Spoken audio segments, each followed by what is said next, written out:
game from the petit temps. Tu Charlie ou bien? C'est au même mal. Hey yo, NG. Finna play a beat of reggae dancer. Bienvenue dans Parcours, l'émission qui explore la vie dans toutes ses facettes. Ici, on parle de ce que vous vivez, de ce qui vous touche, des joies, des défis, des manques et parfois des moments difficiles de la vie. Que ce soit vos rêves, vos ambitions, vos expériences ou vos questions, nous sommes là, on les répond, on l'écoute et on en parle ensemble. Je suis Oné Bielo et je suis accompagnée de Richnel Pagnon. Ensemble, nous allons nous entretenir avec le roi Amen Fils Ier Winaiva qui va nous répondre aux différentes questions. Bonjour le roi Amen Fils Ier Winaiva. Bonjour ma très chère journaliste. Vous allez bien? Très bien. Pourquoi vous vous appelez roi Amen Fils Ier Winaiva? Merci beaucoup. Roi Amen Fils Ier Winaiva, c'est une inspiration, une révélation. Il y a eu des mages qui se sont déplacés à la quête de la lumière divine, qui étaient descendus au Congo-Brazzaville. Et quand ces mages sont arrivés, un peu comme au temps de la naissance du Christ, qui suivaient les mages qui suivaient l'étoile du berger, du grand berger, le Christ. Alors, dans notre époque, il s'est passé aussi un événement céleste comme ça, que seuls les initiés ont la capacité peut-être de déceler. Donc, lorsque ces mages sont arrivés au Congo-Brazzaville, ils ont vu qu'il y avait bel et bien une étoile qui brillait à Pointe-Noire. Ils m'ont découvert sur la chaîne 210 du Télé Congo-Brazzaville, de la Télé Congo-Brazzaville. Et ils sont arrivés jusqu'à Pointe-Noire. Et à Pointe-Noire, nous avons eu des entretiens avec eux. Nous nous sommes entretenus. Et pendant ce temps, je présentais déjà tout un arsenal royal. Donc, l'esprit leur avait révélé qu'ici, nous étions en face, pas d'un homme de Dieu ordinaire, mais capable à matérialiser, à joindre l'esprit à la matière. Et après multiples échanges et révélations, il y a eu intronisation et couronnement. Et après l'intronisation et couronnement, c'est là qu'ils sont inspirés du nom du roi Amen Fils Ier Winaiva. Donc, c'est un nom que je ne me suis pas attribué de moi-même, sauf j'ai présenté tout un arsenal royal et des esprits éclairés, sensibles aux événements cosmiques. C'est eux qui ont dit que c'était le roi Amen Fils Ier Winaiva. Donc, si je comprends bien, ce n'est pas votre nom d'origine. Ce n'est pas mon nom d'origine, je suis Mboko Wilfried. Pourquoi vous vous êtes caché pendant 24 ans et décidé d'en sortir maintenant? Bon, je ne me suis pas caché, mais j'ai été interné par la volonté du Très-Haut qui m'a appelé pour une mission très noble qui concerne les vies et des humains sur la planète Terre. Est-ce vous le fondateur de la fraternité Winaiva? La fraternité Winaiva, c'est une institution qui s'est créée autour du messager de l'Éternel. Cette fois-ci pour l'accompagner, pour l'accomplissement de sa mission. Donc, le messager que je suis, c'est un peu comme le Christ quand il vient sur la terre, il n'a pas fondé une religion. Le christianisme a été fondé par des humains comme toi et moi, ceux qui ont écouté ses enseignements. Donc, pour le messager de l'Éternel aussi, de même, ce sont des frères et sœurs réunis autour de moi. Pour m'accompagner, il faut qu'il y ait un acte de naissance terrestre.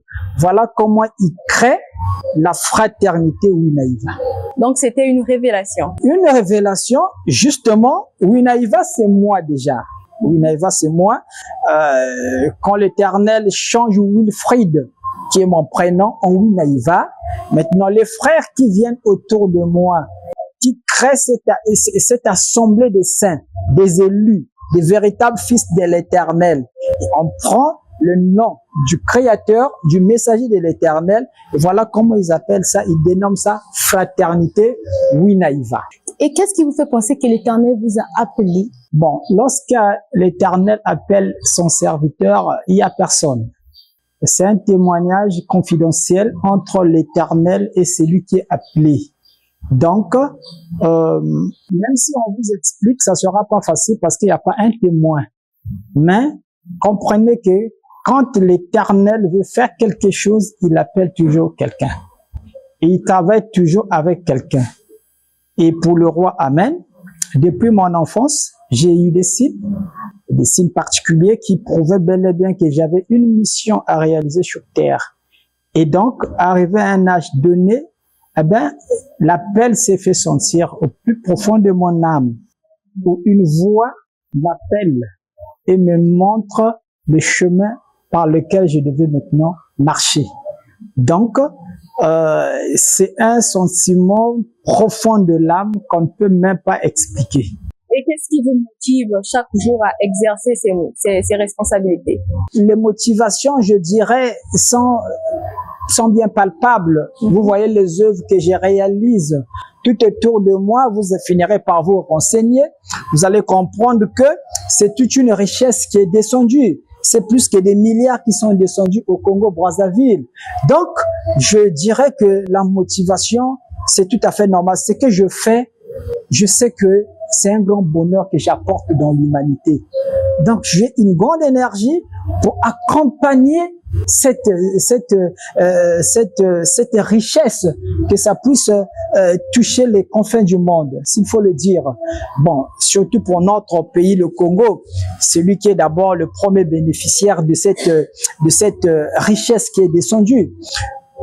L'énergie est grande. L'énergie est si grande et je suis fier d'accompagner aussi cette mission. Voilà. Vous avez parlé des œuvres. J'aimerais les connaître. Bon, les œuvres, déjà derrière moi, vous avez une œuvre si gigantesque, qui n'est autre qu'un vaisseau spatial, l'Arche de l'Éternel, cette navette spatiale qui vient au Congo pour nous prendre et nous transporter dans une nouvelle terre, dans un nouveau cycle de la vie. Et il y en a beaucoup, toute une panoplie des objets d'art solaire que je réalise par mes mains et que vous finirez aussi par découvrir. Ah, d'accord. Et quand a été créé ce vaisseau spatial? Le vaisseau spatial, la matérialisation a commencé en 2007. Donc, autour des années 2007, commencèrent la grande activité de l'âge d'or. Donc, c'est là où 2007-2008, j'étais déjà rentré dans la phase de la matérialisation. Et cet objet, quand tu as posé cette question, ça avait pris 5 ans pour sa matérialisation. Et j'ai travaillé avec mes mains, sans machine, tout avait été réalisé, le dessin, le découpage, tout. Ça a été réalisé par les mains du messager de l'Éternel que je suis. Qui étiez-vous avant de devenir le messager de Dieu? Avant le messager de Dieu, je suis un Congolais, un fils de ce pays, natif de notre pays, le Congo-Brazzaville. Et donc, j'ai grandi comme tous les enfants de mon âge. J'ai fait les études ici à Pointe-Noire. Et donc, jusqu'à un âge donné, là où l'Éternel m'appelle, eh ben, je deviens son serviteur. Et donc, ça, c'est parti de façon un peu graduelle. Donc, tout au départ, on m'appelait, j'étais un frère, un guide spirituel. L'énergie se faisait sentir autour de moi. D'autres commençaient à appeler maître, prophète. Bon, après la réalisation de plusieurs objets aussi exceptionnels, il y a de ceux qui m'ont appelé, qui m'appellent par génie, savant, enfin tout ce que vous voulez. C'est quoi la base 13? La base 13, là nous sommes en mathématiques, hein. La base 13, ce sont les scientifiques qui comprendront, ceux qui font mathématiques, qui nous diront qu'il existe plusieurs bases en mathématiques, les bases de calcul. Lorsque nous comptons de 0 jusqu'à 9, ça fait 10 chiffres. Donc, en mathématiques, les scientifiques appellent ça que nous sommes dans la base 10. Maintenant, cette fois-ci, la base 13, nous comptons de 0 jusqu'à 12. Donc, 12, 10, ça devient un seul chiffre. 11 aussi devient un seul chiffre. Et 12 aussi devient un seul chiffre. Et plus le 0, ça nous fait une base 13 en mathématiques. C'est par cette base-là que le nouveau monde va décoller. Les nouvelles combinaisons viendront de cette base. Donc, c'est en fait la base des extraterrestres. Pourquoi avez-vous choisi 3 couleurs pour la fraternité? Le jaune, le blanc et le rouge. Les couleurs de la fraternité sont d'ailleurs inspirées. Ce sont les couleurs de la Jérusalem céleste. Cette cité sainte qui devait descendre, que Jean au 1er siècle est en train de voir dans les nuages, dans sa grande vision. Dieu lui révèle par Jésus-Christ, son Fils, lui révèle la descente de la cité sainte, de la Jérusalem céleste qui devait descendre sur terre. Alors, cette cité est déjà descendue. On peut le dire qu'elle est en train de prendre corps dans notre pays, le Congo-Brazzaville. Et c'est celle-là dans laquelle que tu as placé, tu as mis tes pieds aujourd'hui. Et donc, ce sont les couleurs de la cité sainte. C'est-à-dire, la couleur blanche, c'est la pureté, la sainteté, et la couleur jaune doré qui représente l'énergie vitale, la force vitale, la sagesse aussi, et aussi à la couleur rouge qui nous amène dans la puissance, le pouvoir. Donc, on dirait aussi c'est le sang de l'agneau. C'est le sang de l'agneau qui purifie tout péché et qui nous fait rentrer dans le plan de la rédemption des âmes. En tant que roi, quelles sont vos principales missions au sein de la fraternité Winaïva? Bon, mes missions ne sont pas focalisées sur au sein de la fraternité Winaïva. Je viens avec une mission qui est universelle. Donc, je viens pour l'humanité tout entière. J'apporte toute une civilisation, tout un monde qui viendra révolutionner l'ancienne tradition, l'ancien cycle de la vie. Je viens, par exemple, avec une nouvelle numérologie, donc des nouveaux chiffres dans un nouveau comptage, c'est-à-dire avec une nouvelle combinaison. Hier, nous avons fait les mathématiques, les calculs avec la base 10 et j'apporte la base 13 aujourd'hui. Donc, une nouvelle combinaison de chiffres. Voilà pourquoi je dis, vous finirez par découvrir beaucoup de choses. Il y a toute une langue qui est descendue, le Zorozi, qui sera aussi parlée. Là où on pourra faire des inventions. Déjà, l'arche que vous voyez a été réalisée dans la base 13.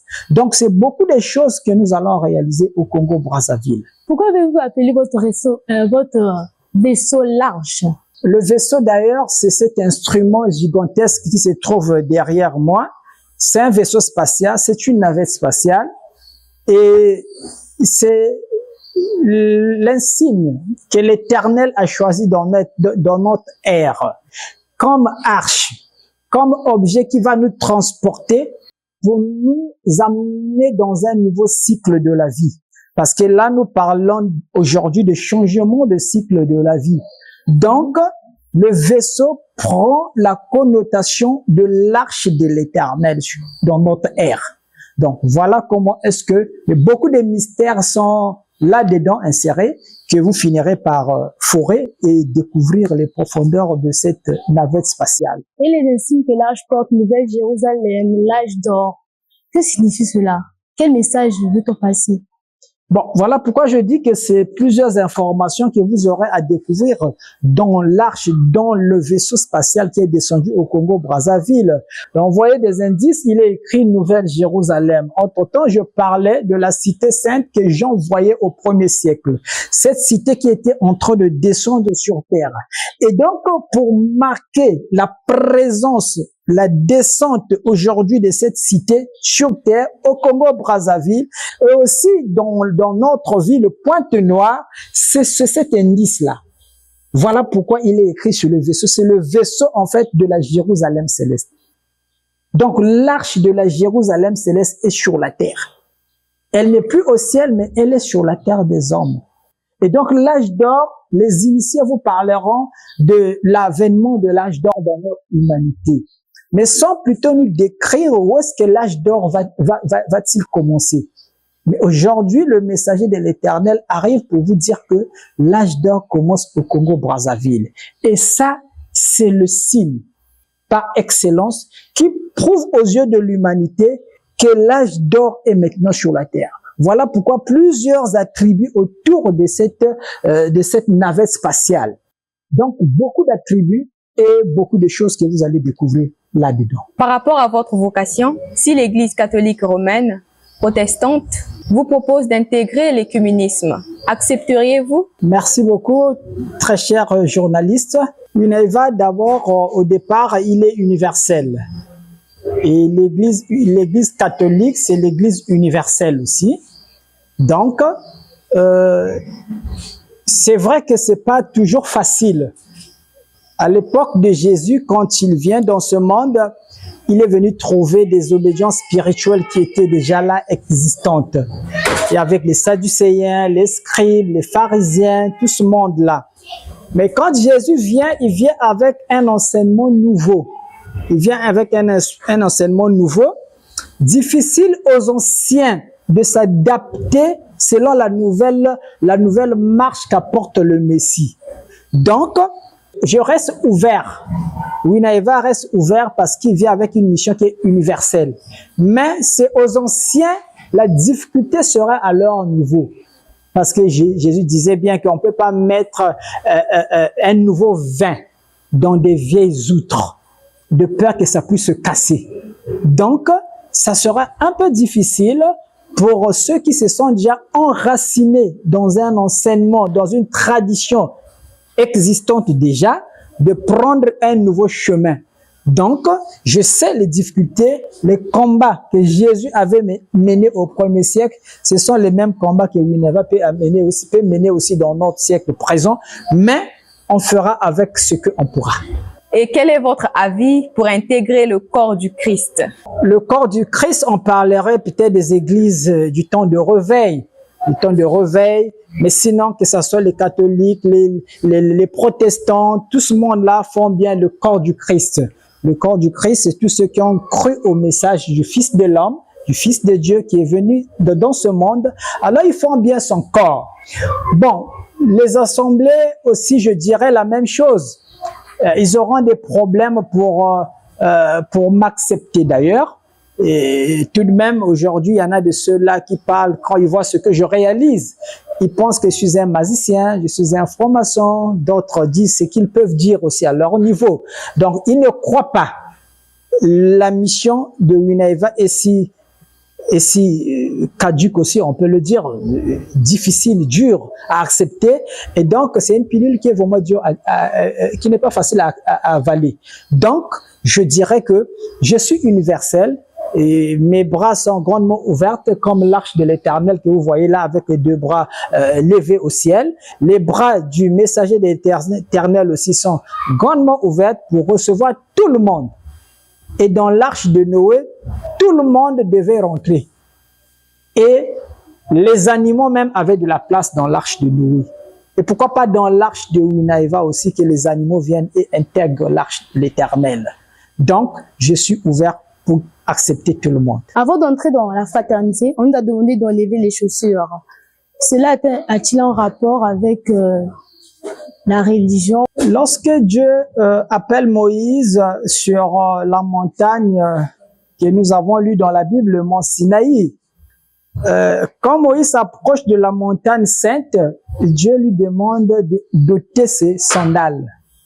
C'est-à-dire le milieu dans lequel il se trouvait était saint, était pur, alors on n'allait pas arriver au lieu saint avec des impuretés. C'est vrai que ça va nécessiter beaucoup d'interrogations à ce sujet-là, mais bon, nous voulons quand même montrer la sainteté autour de nous et dans le milieu là où nous sommes, dégage une certaine sainteté et c'est de cette sainteté-là qu'on demande aux gens d'enlever quand même les chaussures, sinon faire les ablutions, laver les pieds, laver les mains, parce que nous pouvons contacter les impuretés dans tous les milieux par lesquels nous mettons notre pied. Quel a été l'objectif de votre rencontre avec le maire de Tietie, Romuald Chikombu, lors de votre sortie officielle? Bon, c'était pas lors de ma sortie officielle, c'est après ma sortie officielle que j'ai eu à rencontrer le maire de notre arrondissement 3 Tietie. Bon, l'objectif est que déjà la lumière de l'Éternel est descendue dans son arrondissement. Donc l'arrondissement Trois-Tchétché, dans lequel le messager de l'Éternel a été interné pendant plus de 20 ans. Et donc, une fois je suis à l'extérieur, je continue maintenant ma mission extérieure. Mais je dois toujours reconnaître aussi les autorités terrestres. Donc, je suis passé par eux pour leur apporter cette lumière, pour leur parler du plan de l'Éternel pour notre nation. Parce que c'est une mission qui est universelle, qui va aller jusqu'au-delà des frontières. Mais donc, nos autorités aussi doivent être informées. À notre connaissance, il est noté que vous avez une fille qui a 28 ans maintenant. Et comment avez-vous joué votre rôle de père en étant interné? Bon, c'est vrai que ça concerne bel et bien ma vie personnelle. Mais j'ai une fille qui aujourd'hui, je crois, autour de 28 ans déjà. Elle est restée avec moi depuis qu'elle avait l'âge de 17 mois. Elle avait encore 17 mois. Sa maman l'avait laissée avec moi. Et donc, vu que la mission m'appelait et sur ce chemin-là, il fallait pas qu'il y ait des êtres comme ça à mes côtés, certainement qui pouvaient m'empêcher à réaliser ce que aujourd'hui j'ai réalisé. Donc, je l'ai entretenu comme un père et qui devait jouer le rôle de ces deux êtres à côté d'elle. J'étais au même moment père et aussi mère, mais vous finirez par la découvrir, hein, et elle vous donnera le témoignage de ce qu'elle a enduré à côté de son père. Et quelles sont vos perspectives d'avenir? La mission est claire de Winaïva. Je viens pour une nouvelle civilisation, bâtir un nouveau monde. C'est un nouveau cycle de vie qui commence. Et ça commence au Congo-Brazzaville. Donc, nous allons construire le royaume de Dieu. Nous allons construire le royaume de Dieu dans notre pays, le Congo-Brazzaville. L'origine, là où l'arche est venue tomber, c'est au Congo-Brazzaville. Donc, nous avons des grands projets. Voilà pourquoi nous avons commencé même à la rencontre avec des maires, avec des autorités de la place. Parce que nous devons travailler tous ensemble. Comme la Bible dit que le loup et l'agneau marcheront ensemble. Et donc, à côté, nous allons faire grandir ce ministère divin qui est descendu, donc qui vient pour établir le royaume de Dieu. À côté, nous avons l'art solaire. Et l'art nous amènera à construire des industries. Donc, c'est l'industrialisation qui commence dans notre pays, le Congo-Brazzaville. Nous allons changer tout autour de nous. Les maisons changeront. Déjà, l'enclos dans lequel tu te trouves, tu vois qu'il y a un nouveau décor.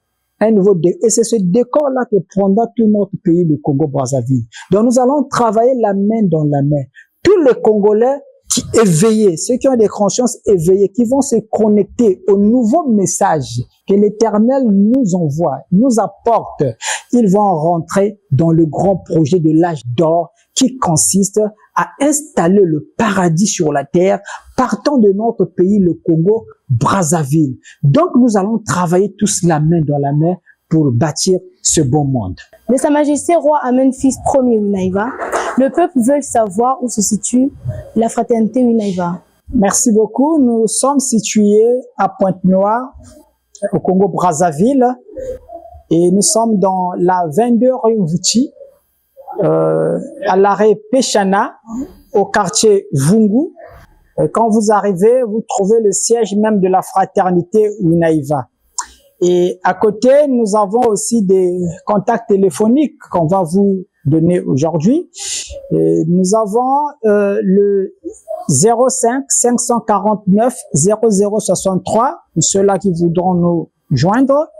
Il y a aussi le 06 554 80 60. Je répète, le 05 549 0063 et aussi le 06 554 80 60. Nous avons un groupe WhatsApp pour ceux qui voudront nous rejoindre sur les réseaux sociaux. Nous avons le 06 749 95 83. Donc le WhatsApp, c'est le 06 749 95 83. Nous avons aussi une page de Facebook qui répond au nom Roi Amen Fils Premier Winaïva. La page Facebook, c'est le Roi Amen Fils Premier Winaïva. Nous avons aussi le TikTok. Nous avons aussi notre TikTok qui répond au nom Fraternité Winaïva. Notre TikTok, c'est Fraternité Winaïva. Nous avons aussi la chaîne YouTube. Notre chaîne YouTube aussi, c'est Fraternité Winaïva. Allez vous abonner massivement là-bas. Nous avons aussi, je pense on s'arrête là, l'adresse nous avons déjà donné. Nous sommes au 22 rue Vouti, au quartier Vung. Merci beaucoup. Ok, merci. Eh ben, on est donc au terme de notre entretien avec le Sa Majesté Roi Amen Fils Premier Winaïva. Merci de nous avoir suivis fidèlement sur la chaîne Humanitaire Espérance et Vie Télévision. Pour tous ceux qui veulent participer à l'émission Parcours, contactez-nous au numéro qui s'affiche en bas de votre écran. Mesdames et messieurs, à la prochaine.